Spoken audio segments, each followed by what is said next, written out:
Jumpa lagi di Halo Timnas yang akan menyajikan informasi terupdate mengenai Timnas Indonesia. Di antaranya, lini pertahanan kuat, aksi keren Hoki Caraka bawa Garuda unggul. Poin pertama untuk Timnas Indonesia, Dava Fasha jadi man of the match. Setelah batal dinaturalisasi PSSI, pemain Belanda keturunan Indonesia Zico Sore berhasil promosi ke tim senior Willem II di Liga Belanda.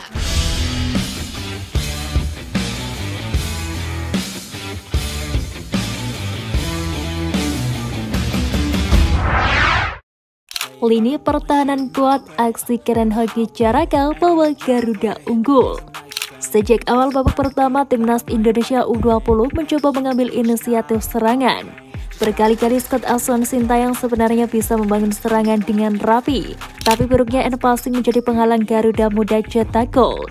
Surya U20 pun demikian. End passing yang dilancarkan Surya U20 masih muda dipatahkan oleh Robby Darwish dan kolega.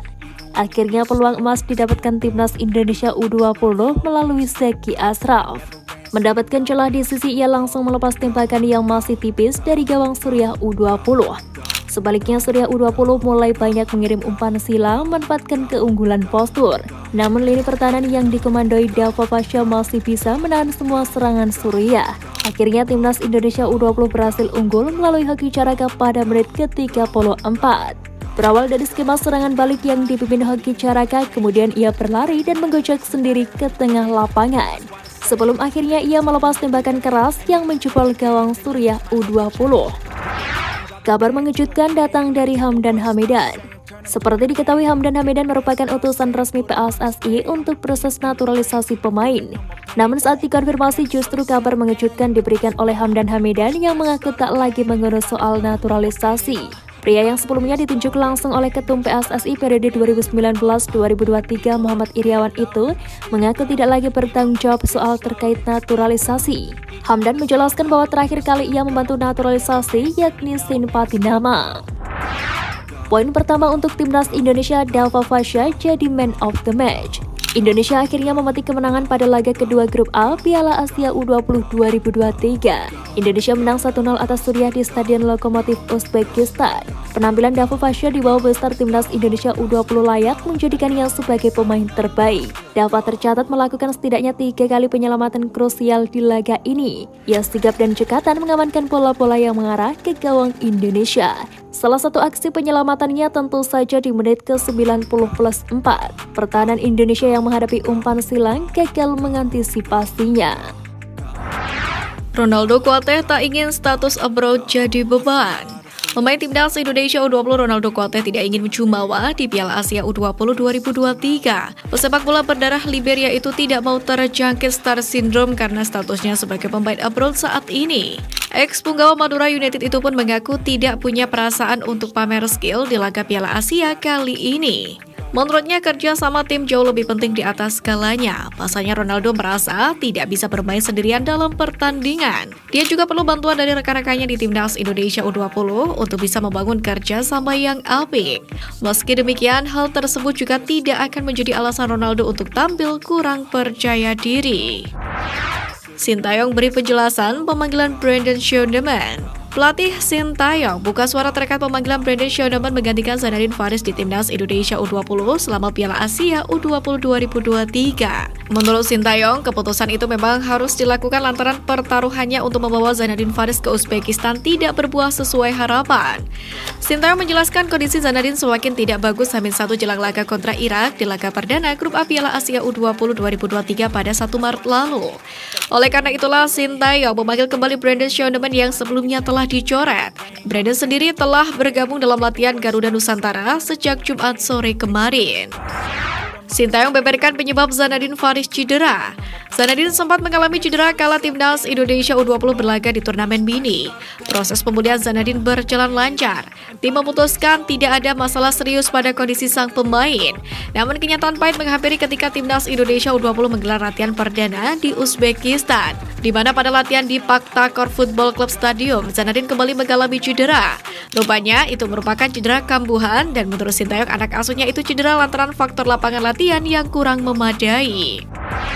Justin Hubner dipanggil ke Timnas Belanda U20, apa kabar naturalisasi? Pemain keturunan Indonesia Justin Hubner mendapatkan panggilan dari timnas Belanda U20, di mana namanya masuk di urutan terakhir dalam daftar 35 pemain Jong Oranje untuk laga uji coba dalam waktu dekat. Hubner sendiri dipastikan akan menjalani seleksi sebelum akhirnya benar-benar dibawa ke Spanyol. Kabar bergabungnya pemain muda Wolverhampton Wanderers itu lantas menjadi pertanyaan publik Indonesia. Pasalnya Hubner saat ini tengah menjalani proses naturalisasi dan berkasnya dikabarkan sudah sampai di tangan Sekretariat Negara. Pasca lawan Irak, Ronaldo Kuateh jadi sorotan media Vietnam. Media Vietnam The Top 24/7.vn menyoroti penyerang timnas Indonesia U20 Ronaldo Kuateh yang dikritik habis-habisan oleh Sintayong. Penyerang muda itu mendapat kritik setelah laga timnas Indonesia U20 versus timnas Irak U20 usai. Dalam artikelnya dituliskan bahwa selama pertandingan Ronaldo kerap tampil bingung di atas lapangan. Tidak hanya sampai di situ saja, The Top 24/7.vn juga menyoroti sikap yang ditunjukkan oleh Ketum PSSI yang baru, Erick Thohir, yang mana menyinggung soal kemenangan atas timnas Vietnam U20 di babak kualifikasi Piala Asia U20 2023. Menegak upaya PSSI berburu lawan timnas Indonesia di FIFA Matchday. Hingga kini belum terdapat titik terang siapa lawan yang bakal dihadapi timnas Indonesia di FIFA Matchday pada Maret 2023. Sehingga terbesit pikiran bagaimana sebenarnya upaya yang tengah dijalankan oleh PSSI. Berdasarkan keterangan terakhir dari Direktur Teknik PSSI Indra Syafri, dia tidak bisa berbicara banyak mengenai kabar terbaru dari penjajakan PSSI yang berburu lawan FIFA Matchday. Pasalnya, saat ini sudah ada Badan Tim Nasional atau BTN yang mengurus kebutuhan timnas. Namun untuk susunan kepengurusan BTN diketahui belum terbentuk. Kendati begitu, bukan berarti Departemen Teknik PSSI tidak dilibatkan dalam pekerjaan yang dijalani BTN. Hiatus melatih 4 tahun, Indra Syafri tak gentar kehilangan sentuhan. Meski sudah tidak aktif melatih selama 4 tahun, pelatih timnas U22 Indonesia Indra Syafri tak takut kehilangan sentuhan. Perlu diketahui terakhir kali Indra Syafri melatih tim sepak bola adalah pada 2019, yakni timnas U23 Indonesia. Di mana kala itu Indra Syafri juga berhasil membawa timnas U23 Indonesia juara Piala AFF U23 2019. Setelah itu Indra Syafri menjabat sebagai Dirtek Timnas Indonesia dan lebih sering berada di luar lapangan. Namun saat ditanya apakah kehilangan sentuhan kembali ke lapangan dan melatih lagi, Indra Syafri tidak takut. Pasalnya ia mengaku kadang-kadang masih melatih akademi sepak bola. Janji Erick Thohir kerjakan PR PSSI yang belum selesai. Disampaikan usai menerima gelar Doktor Kehormatan atau Honoris Causa atau HC di Universitas Brawijaya Malang, Ketua Umum PSSI Erick Thohir mengaku bakal mengerjakan seluruh pekerjaan rumah atau PR PSSI yang belum terselesaikan di periode sebelumnya. Salah satunya yakni soal kasus tragedi Kanjuruhan Malang. Dalam kesempatan ini Erick Thohir mengaku sudah mulai menaruh fokus ke tragedi Kanjuruhan sejak sebelum ia menjadi Ketum PSSI. Salah satu yang menjadi sorotan Erick Thohir yakni soal penegakan hukum di tragedi Kanjuruhan. Ia pun mengaku akan mencari solusi untuk permasalahan itu. Selain itu, Erick juga mengatakan persiapan Piala Dunia U20 juga menjadi perhatiannya, sebab pelaksanaannya yang tinggal 79 hari lagi. Lakukan dialog terbuka, Erick Thohir rangkul bonek dan Aremania. Aremania menyempatkan diri untuk bertemu dengan Ketua Umum PSSI Erick Thohir saat berkunjung ke Malang pada Jumat siang, di mana dalam pertemuan itu Aremania menyampaikan unek-uneknya. Pertemuan yang digelar di sebuah resto yang terletak di Jalan Badung, Kota Malang itu berlangsung dengan cukup akrab. Aremania sendiri berharap Erick Thohir segera menuntaskan persoalan-persoalan tragedi Kanjuruhan serta berharap bahwa renovasi Stadion Kanjuruhan bisa dipercepat. Sementara itu, Erick Thohir juga bertemu dengan bonek di hari yang sama. Pertemuan dengan bonek digelar di warung kopi Pitulikur, Jalan Bagong Ginayan, Surabaya. Erick Thohir mengaku banyak mendapatkan masukan dan saran dari bonek mania. Salah satunya yakni terkait wasit hingga perubahan di PSSI.